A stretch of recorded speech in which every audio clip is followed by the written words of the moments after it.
Already দেখতে পাচ্ছ bridge থেকে তোলা কচয়ের ভিডিও বা অলরেডি নদীতে কি পরিমাণ জল আসছে, জলের চাপ কিভাবে বাড়তে শুরু করেছে। কারণ অলরেডি ব্যারেজের জল প্রচুর পরিমাণে ঢুকছে। ব্যারেজের জল কাল রাত থেকে পড়ে গিয়েছে নদীতে। আর পানা স্তর যেভাবে বাড়ছে, যদি খুব তাড়াতাড়ি পানা ক্লিয়ার না করা হয়, দাসপুরবাসীর জন্য কিন্তু খুব খারাপ কিছু অপেক্ষা করছে।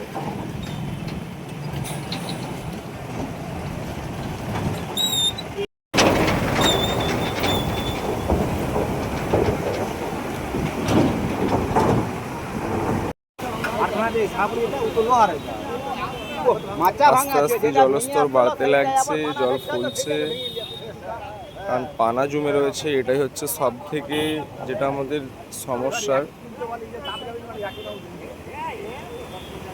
এইভাবে কিন্তু কজয়ের জলস্তর বাড়তে লাগছে। আমাদের এই কংসাবতী নদী বা দুর্বাচটি খাল যেটাই বলেন, ওই দুর্বাচটি খালের জলস্তর কিন্তু আস্তে আস্তে বাড়তে লাগছে। প্রত্যেকটা মানুষই এই একটা জিনিস নিয়ে আলোচনা করছে, সবার মধ্যে একটাই ভয় যে পানা যেভাবে বাড়তে লাগছে এটা কিন্তু খুব চাপ সৃষ্টি করবে, এটা কিন্তু খুব ভয়ের কারণ হয়ে দাঁড়াবে কয়েক ঘন্টার মধ্যেই।